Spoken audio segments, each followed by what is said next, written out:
இன்றைய முக்கிய நிகழ்வுகள். புதுச்சேரியில் கடலில் கவிழ்ந்த படகு. சுற்றுலா வந்த பெங்களூரை சேர்ந்த 8 பேர் கடலில் மூழ்கினர். ஒருவர் பலி, மற்றவர்கள் மீட்பு.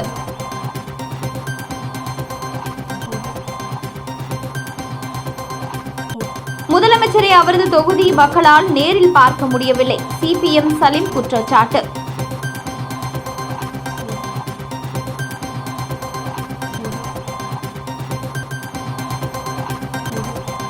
கூட்டணி குறித்து பேச்சுவார்த்தை நடந்து வருகிறது. விரைவில் தெரிவிக்கப்படும். எல்ஜேகே கட்சித் தலைவர் ஜோஸ் சார்லஸ் மார்டின் பேட்டி.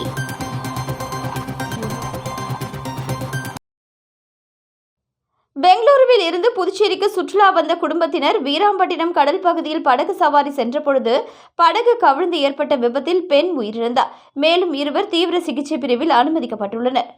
பெங்களூரு ஏசி கோஸ்ட் பகுதியை சேர்ந்தவர் விஜய், இவரது மனைவி சோனியா. இந்த தம்பதியினருக்கு சதீஸ்வரி, சதீஷ், அஸ்வின் என்கிற 3 குழந்தைகள் உள்ளனர். இதில் விஜய் தனது மைத்துனர் சஞ்சய், அவரது மனைவி சந்தியா, போட்டேண்டா, அதுல் மற்றும் உறவினர் அனுஷ் ஆகியோர் 8 பேர் நேற்று மதியம் புதுச்சேரிக்கு சுற்றுலா வந்து வீராம்பட்டினம் பகுதியில் விடுதி ஒன்றில் தங்கியிருந்தனர்.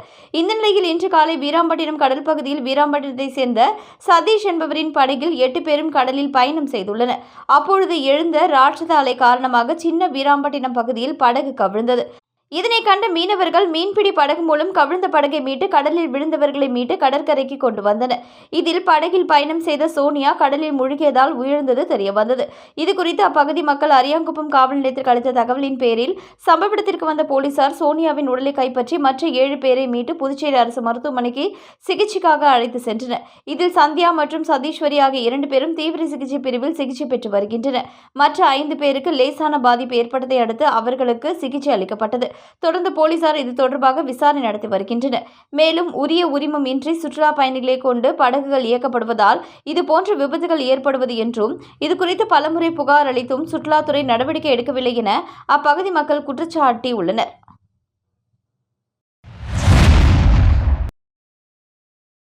மார்டின் குழுமம் மற்றும் ரோட்டரி இன்டர்நேஷனல் இணைந்து CSR நிதியில் இருந்து 1,25,00,000 ரூபாய் மதிப்பிலான 14 டயாலிசிஸ் இயந்திரங்களை புதுச்சேரியில் உள்ள 3 மருத்துவமனைகளுக்கு லட்சிய ஜனநாயக கட்சி நிறுவன தலைவர் ஜோஸ் சார்லஸ் மார்டின் மற்றும் அவரது தாயார் டாக்டர் லீமா ரோஸ் மார்டின் ஆகியோர் வழங்கினார்கள். மார்டின் குழுமம் மற்றும் ரோட்டரி இன்டர்நேஷனல் இணைந்து CSR நிதியில் இருந்து கனகச்செட்டிக்குளம் பகுதியில் உள்ள பிம்ஸ் மருத்துவமனைக்கு 4 டயாலிசிஸ் இயந்திரங்கள், நகர பகுதியில் உள்ள க்ளூனி மருத்துவமனைக்கு 3 டயாலிசிஸ் இயந்திரங்கள் மற்றும் பழைய பேருந்து நிலையம் அருகே உள்ள கிட்னி சென்டர் மருத்துவமனைக்கு 7 டயாலிசிஸ் இயந்திரங்கள் என மொத்தம் 1,25,00,000 ரூபாய் மதிப்பிலான 14 டயாலிசிஸ் இயந்திரங்கள் வழங்கப்பட்டது. டயாலிசிஸ் இயந்திரங்களை மார்டின் குழுமத்தின் நிர்வாக இயக்குநரும் லட்சிய ஜனநாயக கட்சி நிறுவன தலைவருமான ஜோஸ் சார்லஸ் மார்டின் மற்றும் அவரது தாயாரும் மார்டின் குழுமத்தின் இயக்குநருமான டாக்டர் லீமா ரோஸ் மார்டின் ஆகியோர் வழங்கினார்கள். நிகழ்ச்சியில் சட்டமன்ற உறுப்பினர் கல்யாண சுந்தரம், திட்ட தலைவர் கவிதா கோபாலகிருஷ்ணன், அக்ருதி சங்க தலைவர் மது கண்ணன் மற்றும் உறுப்பினர்கள், பாண்டிச்சேரி ரோட்டரி சங்க தலைவர்கள், மாவட்ட நிர்வாகிகள், மருத்துவமனை நிர்வாகத்தினர், மருத்துவர்கள் மற்றும் ஊழியர்கள் பங்கேற்றனர். இதனிடையே செய்தியாளர்களை சந்தித்த லட்சிய ஜனநாயக கட்சி நிறுவன தலைவர் ஜோஸ் சார்லஸ் மார்டின், மார்டின் ஃபவுண்டேஷன் மற்றும் ரோட்டரி சங்கம் இணைந்து 1,25,00,000 ரூபாய் மதிப்புள்ள 14 டயாலிசிஸ் இயந்திரத்தை மருத்துவமனைகளுக்கு வழங்கியுள்ளதாக கூறினார். புதுச்சேரியில் நாளுக்கு நாள் குடிநீரின் தரம் குறைந்து வருகிறது. TDS அளவு அதிகரித்து உள்ளது. பல இடங்களில் குடிநீர் மிகவும் மோசமாக உள்ளது. இதனால் பலர் சிறுநீரக பிரச்சனைகளால் பாதிக்கப்பட்டுள்ளனர். தற்பொழுது இந்த டயாலிசிஸ் இயந்திரங்களால் ஏழை எளிய நோயாளிகள் பயனடைவார்கள் என தெரிவித்த லட்சிய ஜனநாயக கட்சி நிறுவன தலைவர் ஜோஸ் சார்லஸ் மார்டின், புதுச்சேரி முழுவதும் குடிநீர் பிரச்சனை என்பது பெரிய அளவில் உள்ளது. அதனை சரி செய்ய சிங்கப்பூரை சேர்ந்த CPG நிறுவனத்துடன் சேர்ந்து திட்டங்களை வகுத்து வருவதாக கூறினார். தொடர்ந்து லட்சிய ஜனநாயக கட்சியின் கூட்டணி பேச்சுவார்த்தை குறித்து செய்தியாளர்கள் எழுப்பிய கேள்விக்கு பதிலளித்த அவர், கூட்டணி குறித்து தொடர்ந்து பேசி வருவதாகவும் விரைவில் உறுதி செய்யப்பட்டு ஓரிரு வாரங்களில் அறிவிக்கப்படும் என தெரிவித்தார். மேலும் அரசியல் என்பது விளையாட்டு அல்ல, மக்களுக்கு சேவை செய்யவே வந்துள்ளோம். அதன் காரணமாகவே பொறுமையாக நகர்வுகளை மேற்கொள்வதாகவும் மக்களுக்கு என்ன தேவையோ அதை நாங்கள் செய்வோம் என கூறினார். கூட்டணி பேச்சுவார்த்தை குறித்து காரைக்கால் சென்று மத்திய அமைச்சர் அமித்ஷாவை சந்தித்து வந்ததாகவும் டெல்லிக்கு அழைத்தாலும் செல்வேன் எனவும் அவர் தெரிவித்தார். கண்டிப்பாக கூட்டணி பேசினா அவர் எங்கே கூப்பிட்டாலும் போய் சந்திக்க தான் போவோம். இப்போ காரைக்காலில் கூட நான் அவரை சந்திச்சு தான் வந்தேன். நான் அதனால எல்லா பேச்சு நடந்துட்டு இருக்கு. இன்னொரு 1 வீக், இன்னொரு 10 days உங்களுக்கு எல்லாமே கிளாரிட்டி. கண்டிப்பா அதான் சொல்றேன், தேர்தல் போட்டியிட்டு காமராஜர் எப்பயும் சொல்லிட்டேனே அன்னைக்கு. முதலமைச்சர் ரங்கசாமியை அவரது தொகுதி மக்களால் பார்க்கவே முடியவில்லை என இந்திய கம்யூனிஸ்ட் கட்சியின் புதுச்சேரி மாநில செயலாளர் சலீம் குற்றம் சாட்டியுள்ளார். கடந்த 2021ஆம் ஆண்டு நடைபெற்ற சட்டமன்ற தேர்தலில் புதுச்சேரி தட்டாஞ்சாவடி தொகுதியில் முதலமைச்சர் ரங்கசாமி போட்டியிட்டு வெற்றி பெற்றார். அவரை எதிர்த்து போட்டியிட்ட இந்திய கூட்டணியில் உள்ள கம்யூனிஸ்ட் கட்சியின் வேட்பாளர் 5400 வாக்குகள் வித்தியாசத்தில் தோல்வியடைந்தார். இந்த நிலையில் புதுச்சேரியில் உள்ள 30 தொகுதிகளில் தட்டாஞ்சாவடி தொகுதி முற்றிலுமாக புறக்கணிக்கப்பட்டு இருப்பதாகவும், தொகுதியின் சட்டமன்ற உறுப்பினர் முதலமைச்சர் ரங்கசாமி இதுவரை தொகுதி பக்கமே வராமல் உள்ளதால் பல்வேறு பிரச்சினைகள் தொகுதியில் தீர்க்கப்படாமல் உள்ளது எனவும், குறிப்பாக சுத்தமான குடிநீர், குண்டும் குழியுமான சாலைகள், தொகுதியில் படித்த இளைஞர்களுக்கு அரசு மற்றும் தனியார் துறைகளில் வேலைவாய்ப்பு பெற்றுத்தரவில்லை, விடுபட்ட இலவச மனைப்பட்டாவை வழங்கவில்லை உள்ளிட்ட பல்வேறு பிரச்சனைகள் இருப்பதால் வருகின்ற தேர்தலில் தொகுதி மக்கள் தினசரி சந்திப்பதற்கும் அவர்களின் பிரச்சனைகளை போக்கிட பணியாற்றுவதற்கும் ஏதுவாக சட்டமன்ற உறுப்பினரை தட்டாஞ்சாவடி தொகுதி மக்கள் தேர்ந்தெடுக்க வேண்டும் என இந்திய கம்யூனிஸ்ட் கட்சி சார்பில் மக்கள் சந்திப்பு நடைபெற்றது. இதில் மாநில செயலாளர் சலீம் தலைமையில் 100க்கும் மேற்பட்ட அப்பகுதி மக்கள் வீதி வீதியாக சென்று மக்களை சந்தித்தனர். மேலும் வருகிற தேர்தலில் தட்டாஞ்சாவடி தொகுதியில் இந்திய கூட்டணியில் உள்ள இந்திய கம்யூனிஸ்ட் கட்சிதான் தட்டாஞ்சாவடி தொகுதியில் போட்டியிடும் என மாநில செயலாளர் சலீம் தெரிவித்துள்ளார். 5 வருஷம் ஆகும்போது ஆனால் என்ன நிலைமைன்னா ரங்கசாமியை பார்க்கவே முடியலையா. ஜனங்க ரங்கசாமியை பார்க்கவே முடியல. ஒரு எம்எல்ஏன்னு சொன்னாக்க எப்பவுமே போய் ஜனங்க பார்க்கலாம். எம்எல்ஏவே வருவார், ஒவ்வொரு வீதியாக வருவார், மக்களை பார்ப்பார். ஆனால் இந்த தட்டாஞ்சாவடி தொகுதி அந்தோ பரிதாபமே ஆயிடுச்சு. லட்சிய ஜனநாயக கட்சியின் தாய்மொழி மகத்துவ முதல் மாநாடு லட்சிய ஜனநாயக கட்சியின் தலைவர் ஜோஸ் சார்லஸ் மார்ட்டின் அழைப்பு. புதுச்சேரி லட்சிய ஜனநாயக கட்சி சார்பில் தாய்மொழி மகத்துவ முதல் மாநாடு வரும் 21ஆம் தேதி மாலை 5 மணிக்கு சுண்ணாம்பாறு மேம்பாலம் அருகே உள்ள திடலில் சிறப்பாக நடைபெற உள்ளது. இன்று மாநாடு மேடை அமைப்பதற்கு சிறப்பு பூஜை செய்து பந்தக்கால் நட்டு நிகழ்ச்சியை துவக்கி வைத்து கூறுகையில், வரும் 21ஆம் தேதி நடைபெறும் இந்த மாநாடு அரசியலை தாண்டி அமைந்த ஒன்று. உலகம் முழுவதும் உள்ள அனைத்து தாய்மொழிகளையும் போற்றும் உயர்ந்த நோக்கத்துடன் இறைவனின் அருளால் இந்த மாநாடு ஏற்பாடு செய்யப்பட்டுள்ளது. தாய்மொழியின் சிறப்பை வெளிப்படுத்தி அதன் மகத்துவத்தை மேம்படுத்தும் விளக்க நிகழ்வாக இது அமையும். எனவே புதுச்சேரியில் உள்ள அனைத்து மக்களும் எந்த பாகுபாடுமின்றி இந்த மாநாட்டில் கலந்து கொண்டு சிறப்பிக்க வேண்டும் என அழைப்பு விடுத்தார். தொடர்ந்து கட்சியின் நிர்வாகிகள் தலைவர் அவர்களுக்கு பொன்னாடை அணிவித்து மாநாடு வெற்றி பெற வேண்டும் என வாழ்த்துக்களை தெரிவித்தனர். நிகழ்ச்சியில் பொதுச் செயலாளர்கள் டாக்டர் துரைசாமி, பூக்கடை ரமேஷ், பாபு, பிரபாகரன், பரப்புரை பொதுச் செயலாளர் நடிகர் தாடி பாலாஜி, மண்டல பொதுச் செயலாளர்கள் உள்ளிட்ட கட்சி நிர்வாகிகள் இதில் பங்கேற்றனர். அதிமுக பொதுச் செயலாளர் எடப்பாடியார் ஆணைக்கிணங்க மேல்மலையனூர் தெற்கு ஒன்றியத்திற்கு உட்பட்ட தேவனூர் கூற்றோட்டில் புரட்சித் தலைவி அம்மா அவர்களின் 78வது பிறந்தநாளை முன்னிட்டு ஏழை எளிய மக்களுக்கு நலத்திட்ட உதவிகள் வழங்கும் விழா ஒன்றிய கழக செயலாளர் பாலகிருஷ்ணன் தலைமையில் நடைபெற்றது. இதில் கழக அமைப்பு செயலாளர் செஞ்சி ராமச்சந்திரன், மாவட்ட எம்ஜிஆர் இளைஞரணி செயலாளர் பிருத்திவிராஜ், வழக்கறிஞர் பிரிவு பொருளாளர் அருண் தத்தன், வழக்கறிஞர் பிரிவு தொகுதி செயலாளர் வேலவன் ஆகியோர் முன்னிலை வகித்தனர். இக்கூட்டத்தில் சிறப்பு அழைப்பாளராக முன்னாள் அமைச்சரும் விழுப்புரம் மாவட்ட கழக செயலாளர் சி வி சண்முகம் எம்பி கலந்து கொண்டு சிறப்புரையாற்றி ஏழை எளிய மக்களுக்கு 3000க்கும் மேற்பட்டோருக்கு தையல் மிஷின், மிக்சி, கிரைண்டர், புடவை உள்ளிட்டவற்றை வழங்கினார்கள்.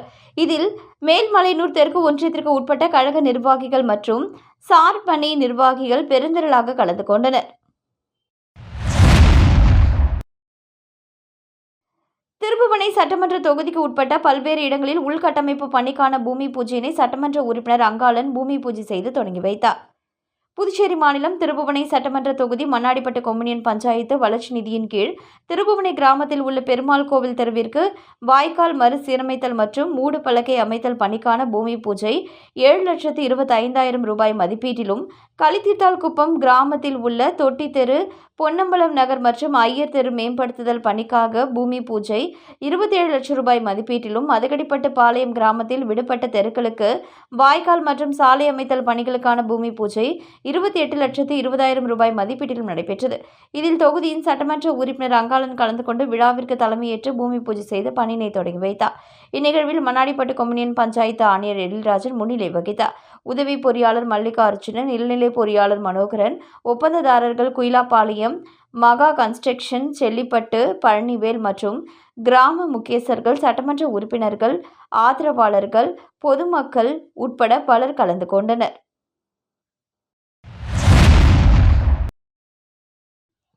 புதுச்சேரியில் மனிதநேய மக்கள் கட்சியின் எழுச்சி மாநாடு நடைபெற்றது. புதுச்சேரியில் மனிதநேய மக்கள் கட்சியின் சார்பில் மாநில உரிமைகளையும் சிறுபான்மையினரின் கோரிக்கைகளையும் வலியுறுத்தி எழுச்சி மாநாடு புதுச்சேரி தட்டாஞ்சாவடி கமிட்டி மைதானத்தில் மிக பிரம்மாண்டமாக நடைபெற்றது. இந்த மாநாட்டில் பல்வேறு முக்கிய தீர்மானங்கள் முன்வைக்கப்பட்டன.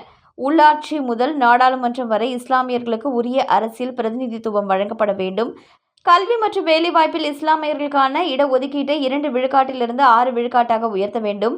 வக்பு வாரியத்திற்கு தனி அமைச்சகம் அமைத்து உடனே தலைவரை நியமிக்க வேண்டும். புதுச்சேரிக்கு தனி மாநில அந்தஸ்து வழங்க வேண்டும் உள்ளிட்ட பல்வேறு கோரிக்கைகள் தீர்மானங்களாக நிறைவேற்றப்பட்டன. இதில் மாமக மாநில தலைவர் பேராசிரியர் MH ஜவஹருல்லா MLA மற்றும் மாநில பொதுச் செயலாளர் அப்துல் சமது MLA ஆகியோர் சிறப்புரையாற்றினர். இதில் புதுச்சேரி பிரதேச காங்கிரஸ் தலைவர் MP வைத்திலிங்கம், சட்டமன்ற எதிர்க்கட்சித் தலைவர் சிவா மற்றும் கம்யூனிஸ்ட் கட்சிகள், விடுதலை சிறுத்தைகள், மக்கள் நீதி மய்யம் உள்ளிட்ட பல்வேறு கூட்டணி கட்சி தலைவர்கள் மற்றும் முக்கிய பிரமுகர்கள் பலர் கலந்து கொண்டனர். மாவட்ட தலைவர் NMS சகாபுதீன் தலைமையில் நடைபெற்ற இந்த நிகழ்வில் ஆயிரக்கணக்கான தொண்டர்கள் மற்றும் பொதுமக்கள் கலந்து கொண்டனர். புதுச்சேரி மாநிலத்தின் உரிமைகளை மீட்டெடுக்கவும் சமூக நீதியை நிலைநாட்டவும் இந்த மாநாடு ஒரு முக்கிய மைல்கல்லாக அமைந்தது. புதுச்சேரி மாநிலம் பாரதிய ஜனதா கட்சியின் உழவர்கரை மாவட்ட அறிவுசார் பிரிவு பொறுப்பாளர் சிவகுமார் பிறந்தநாளை முன்னிட்டு தூய்மை பணியாளர்கள் சேவை தினமாக கொண்டாடி வருகின்றனர். பெரிய காலாப்பட்டு சுனாமி குடியிருப்பு பகுதியில் தூய்மை பணியில் ஈடுபட்டு வரும் தூய்மை பணியாளர்கள் மற்றும் சுகாதார பணியாளர்களை கௌரவிக்கும் நிகழ்ச்சி 10 ஆண்டுகளாக நடைபெறுகிறது. இதனைத் தொடர்ந்து தூய்மை பணியாளர்களுக்கு அறுசுவை உணவு வழங்கியும் சால்வை அணிவித்தும் நலத்திட்ட உதவிகளும் வழங்கப்பட்டது. நிகழ்வில் உழவர்கரை மாவட்ட நிர்வாகிகள், அறிவுசார் பிரிவு நிர்வாகிகள், மீனவர் அணி நிர்வாகிகள், காலாப்பட்டு தொகுதி நிர்வாகிகள் மற்றும் பொதுமக்கள் கலந்து கொண்டனர். தொடர்ந்து தனது பிறந்தநாளில் துப்புரவு பணியாளர்களை கௌரவிக்கும் நிகழ்வு அப்பகுதி மக்களிடையே பாராட்டையும் மகிழ்ச்சியையும் ஏற்படுத்தியது. மீண்டும் இன்றைய முக்கிய நிகழ்வுகள். புதுச்சேரியில் கடலில் கவிழ்ந்த படகு. சுற்றுலா வந்த பெங்களூரை சேர்ந்த 8 பேர் கடலில் மூழ்கினர். ஒருவர் பலி, மற்றவர்கள் மீட்பு.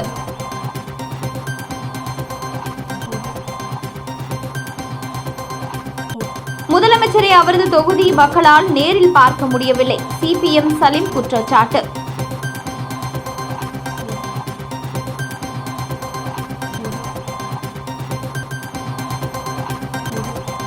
கூட்டணி குறித்து பேச்சுவார்த்தை நடந்து வருகிறது. விரைவில் தெரிவிக்கப்படும். LJK கட்சித் தலைவர் ஜோஸ் சார்லஸ் மார்டின் பேட்டி.